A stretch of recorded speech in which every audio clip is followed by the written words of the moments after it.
Hello नमस्कार दोस्तों, welcome back to the channel Deepak Yadav education. इस वीडियो में बात करने वाले हैं एक बहुत ही ज़्यादा इम्पॉर्टेंट टॉपिक के बारे में। हम देख पा रहे हैं लगातार भारत और बांग्लादेश के जो रिलेशंस हैं उनको लेकर बहुत सारे न्यूज़ आर्टिकल्स पब्लिश हो रहे हैं। एक नया और अपडेट ये देखने को मिलेगा कि गौतम अडानी ने एक सीरियस वार्निंग दी है बांग्लादेश को, क्योंकि बांग्लादेश के पास में बहुत सारा पेमेंट अटका हुआ है अडानी ग्रुप का।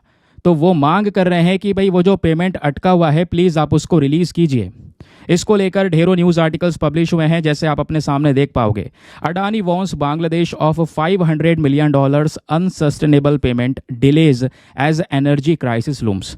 इसी तरीके से और भी न्यूज़ आर्टिकल आपको ये देखने को मिलेगा आपके सामने कि ये भी बोला जा रहा है कि बांग्लादेश के अंदर में अभी के समय पर एक इंतरिम सरकार चल रही है।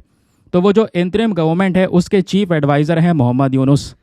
तो मोहम्मद यूनुस को गौतम अडानी ने एक लेटर भी लिखा है जहां पे मांग की है कि भाई जो पेमेंट ड्यू रह चुका है, जो पेमेंट अभी अटका हुआ है, प्लीज़ आप उसको तुरंत रिलीज़ करें। अब दोस्तों यहाँ पे आप देख पाओगे कहीं पर आर्टिकल में लिखा है $800 मिलियन अटका है, कहीं पे लिखा है $500 मिलियन अटका है। आखिरकार कारण क्या है?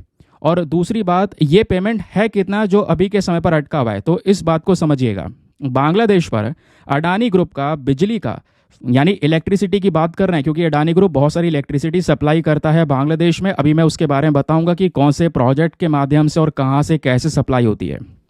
तो होता यह है कि $500 मिलियन का जो पेमेंट है अभी ओवरड्यू हो चुका है, यानी ये पेमेंट बांग्लादेश ने अभी तक चुकाया नहीं है जो चुका देना चाहिए था पहले से ही।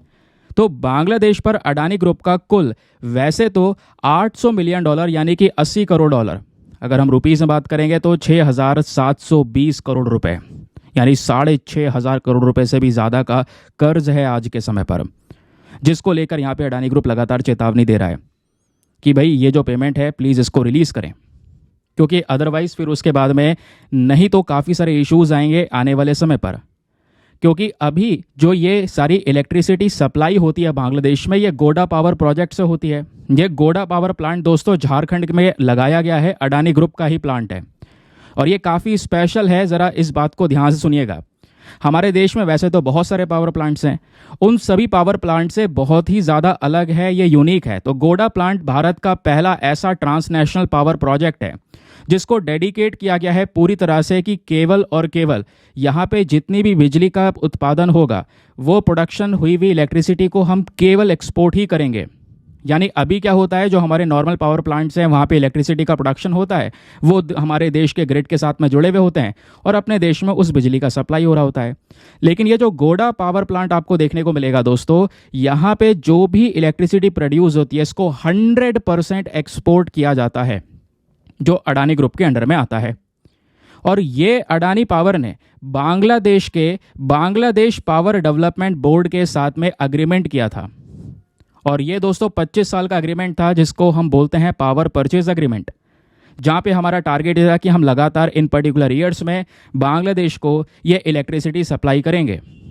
ये पावर प्लांट आज के समय पर झारखंड के अंदर गोडा में है और यहाँ से सीधा ये बिजली भेजी जाती है बांग्लादेश के अंदर में। अब दोस्तों इस पावर प्लांट का इंपॉर्टेंस समझिए, ये ज़रूरी दोनों के लिए, अडानी पावर के लिए भी और दूसरी चीज़ बांग्लादेश के लिए भी, क्योंकि यहाँ पे बोला यह जा रहा है कि ये जो बिजली इस प्लांट से बनाकर बांग्लादेश में दी जाती है, इससे बांग्लादेश को पहला फ़ायदा ये मिलता है कि वहाँ पे जो expensive liquid fuel based electricity है इसको रिप्लेस कर दिया जा सकता है। ठीक है, नहीं तो फिर ये लिक्विड वाली इलेक्ट्रिसिटी यूज़ कर रहे थे, महंगी पड़ जाती है, उसको हटाकर यहाँ पे ये अडानी पावर से इस बिजली को खरीद रहे थे। और क्या होता है, इससे इनके देश में जो पावर का कॉस्ट है वो ओवरऑल कम हो जाता है। फिर बांग्लादेश का जो ये पावर डेवलपमेंट बोर्ड है दोस्तों, इनकी 2022-23 की एक रिपोर्ट है। उस रिपोर्ट के अकॉर्डिंग बोला गया है कि बांग्लादेश का जो टोटल जनरेशन कैपेसिटी है एनर्जी का, वो था लगभग 24,911 मेगावाट का।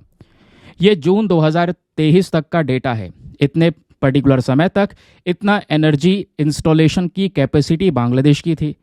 तो दोस्तों ये जो 24,911 मेगावाट है, इसमें 10% से ज़्यादा ये भारत से इंपोर्ट करते हैं और इस 10% में भी अगर हम देखें तो लगभग 1496 मेगावाट सीधा गोडा प्लांट से जाता है। यानी कहने का मतलब है बांग्लादेश की जो बिजली की रिक्वायरमेंट है उसमें 6% के आसपास कंट्रीब्यूशन सीधा इस पावर प्लांट से हो रहा है और लंबे समय से हम ये सप्लाई कर रहे हैं बिजली। अभी पहले पेमेंट बहुत ज़्यादा ड्यू था, $100 मिलियन हुआ, $200 मिलियन हुआ, ये पेमेंट नहीं कर पाए। अब शेख हसीना की सरकार भी हट चुकी है, नई गवर्नमेंट आ चुकी है, और अभी क्या हो रहा है बांग्लादेश में मतलब लगातार आर्टिकल्स पब्लिश हो रहे हैं। लोगों का कहना यह है कि जो अडानी पावर की बिजली है ये बहुत ज़्यादा महंगी भी है, ऐसा लोगों का कहना है। अभी आपको उसके बारे में मैं बताने वाला हूँ। तो क्या हो रहा है, ये कर्ज लगातार बढ़ गया और ये $800 मिलियन तक पहुँच गया। तो क्या ये $1 बिलियन तक पहुँच जाएगा आने वाले समय पर? हो सकता है, अगर रेगुलर बेसिस पर बिजली बेची जाएगी और पेमेंट नहीं हुआ तो पहुंच जाएगा ये भी टारगेट। ना दोस्तों, अब एक बात और समझिएगा कि जो बांग्लादेश है वो आज के समय पर ये वाला जो समझौता हुआ था बिजली को परचेज करने का, इसको बोलता है महंगा है। ये मोहम्मद यूनुस ये बोलते हैं कि ये जो समझौता है ये महंगा सौदा है जो शेख हसीना किया था। शेख हसीना ने इस तरीके का अग्रीमेंट किया था। इसमें अडानी ग्रुप के साथ में ये बिजली जो परचेज की जा रही है ये बहुत ज़्यादा महंगी पड़ रही है, ऐसा यहाँ पे बोला गया। नाउ क्वेश्चन ये भी आता है, तो आने वाले समय पर अगर ये पेमेंट नहीं पे कर पाते हैं, जैसा लग भी रहा है, क्योंकि ऑब्वियस सी बात है बांग्लादेश में क्राइसिस बहुत ज़्यादा है, अभी ये इधर उधर से लोन के लिए देख रहे हैं। रिसेंट समय पर शेख हसीना जब प्राइम मिनिस्टर थी तो वो चाइना भी गई थी लोन लेने के लिए, मिल नहीं पाया।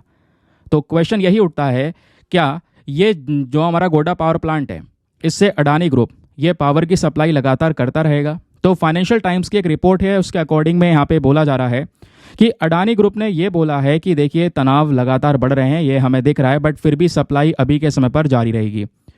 तो सप्लाई को ऐसे कट करने के लिए कोई ऐसी इन्फॉर्मेशन दी नहीं है। हाँ, लेकिन अडानी ग्रुप ने ये बोला है कि हम लगातार वहाँ की सरकार से बातचीत करेंगे। मोहम्मद यूनुस को अभी लेटर भी लिखा है इस पर्टिकुलर चीज़ को लेकर कि प्लीज़ आप ये जो पेमेंट है इसको रिलीज़ करें, नहीं तो फिर बड़ा इशू हो सकता है। फिर आने वाले समय पर जब ये कर्ज बढ़ जाएगा तो मजबूरन कुछ ना कुछ करना पड़ेगा। इसको देखते हुए बांग्लादेश में जो मोहम्मद यूनुस को एडवाइस देने वाले कई सारे लोग हैं, तो पावर एनर्जी को लेकर एक और एडवाइज़र है जिनका नाम है मोहम्मद फौजुल कबीर खान। इन्होंने ये बताया कि बांग्लादेश पर अडानी का कुल $800 मिलियन यानी $80 करोड़ का जो कर्ज है, इनमें से अभी के समय पर लगभग $492 मिलियन का जो पेमेंट है वो ओवरड्यू है, जो बकाया बचा हुआ है, जो बांग्लादेश को पे करना है। उन्होंने ये बोला है कि हमारी इस इंतरिम गवर्नमेंट को कहीं ना कहीं ये मुद्दा उठाना चाहिए वर्ल्ड बैंक में, यानी वर्ल्ड बैंक पे जाएं, थोड़ा बहुत पैसा मांगे, उनसे सहायता मांगे, थोड़ा कर्ज लें और कर्ज मांगकर यहाँ पर ये जो कह सकते हैं पेमेंट ओवरड्यू बचा है इसको चुकाया जाए। इसको लेकर भी बातचीत चल रही है। फिर उसी के बाद दोस्तों यहाँ पर एक और क्वेश्चन हमारे सामने आता है जो आपके दिमाग में भी आ रहा होगा कि मान लो आने वाले समय पर कोई और इशू होता है, समस्याएं बढ़ती हैं दोनों देशों के बीच में, बांग्लादेश इस प्रकार की पेमेंट नहीं करता है, तो अगर यहाँ पे अडानी पावर को ये बिजली रोकनी हुई तो गोडा पावर प्लांट तो ठप हो जाएगा, बिल्कुल बंद हो जाएगा, क्योंकि ये पावर प्लांट बिल्कुल अलग है।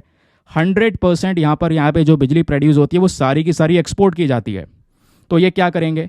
तो इसके लिए दोस्तों रिसेंटली यहाँ पे क्या हुआ है, एक्सपोर्ट रूल्स के अंदर में कुछ बदलाव भी करे गए हैं। आपको पता होना चाहिए, मैंने अपने द हिंदू के वीडियो में पढ़ाया था कि जो पावर एक्सपोर्ट के नियम है इसमें सबसे बड़ा बदलाव ये हुआ है कि अभी के समय पर ये फ्लेक्सिबिलिटी प्रोवाइड करवा दी गई है। यानी ये जो पावर प्लांट है, अगर कोई समस्याएं आने वाले समय पर देखने को मिलती हैं तो फिर ये अपनी इस बिजली को अपने देश के ही डोमेस्टिक मार्केट में भी एक्सपोर्ट कर सकते हैं, उसको बेच सकते हैं, मतलब एक्सपोर्ट नहीं बेच सकते हैं, सिंपल सी बात है। तो इससे क्या होगा, इससे यहाँ पे ये जो पावर प्लांट है दोस्तों ये बंद नहीं होगा, ठप नहीं होगा, है ना, क्योंकि डोमेस्टिक मार्केट में ये बेच देंगे तो एक्सटर्नल मार्केट के ऊपर जो अभी के समय पर निर्भरता है कि वो खरीदेंगे तभी ये पावर प्लांट चलेगा, वो वाली जो डिपेंडेंसी है वो यहाँ पर ख़त्म सी हो जाएगी या कम हो जाएगी। ये भी आपको ध्यान में रखना है। तो सिंपल शब्दों में कहने का मतलब है, अगर भारत से ये पावर सप्लाई रुकती है बांग्लादेश में तो इसका जो इफेक्ट है वो ज़्यादा बड़ा पड़ेगा नहीं गोडा पावर प्लांट के ऊपर में, क्योंकि वो हमारे ही डोमेस्टिक मार्केट्स के अंदर में उस पावर को सप्लाई कर पाएंगे। ठीक, तो आई होप आपको ये मैटर अच्छे से समझ में आया होगा। ऐसे ही शॉर्ट वीडियोस आपके सामने आते रहेंगे जहाँ पे आपको बहुत सारे ऐसे जो कॉम्प्लेक्स टॉपिक्स है या इंपॉर्टेंट न्यूज़ आर्टिकल्स हैं उनको थोड़े समय में समझाया जाएगा। बाकी मेक श्योर करें चैनल को सब्सक्राइब करके रखें। 6 लाख सब्सक्राइबर्स का मेन टारगेट है जिसको आप सभी लोग मिलकर अचीव करवा सकते हैं। मिलते हैं आप लोगों से अगले वीडियो में। आज के लिए bye bye, have a nice day, thank you and जय हिंद।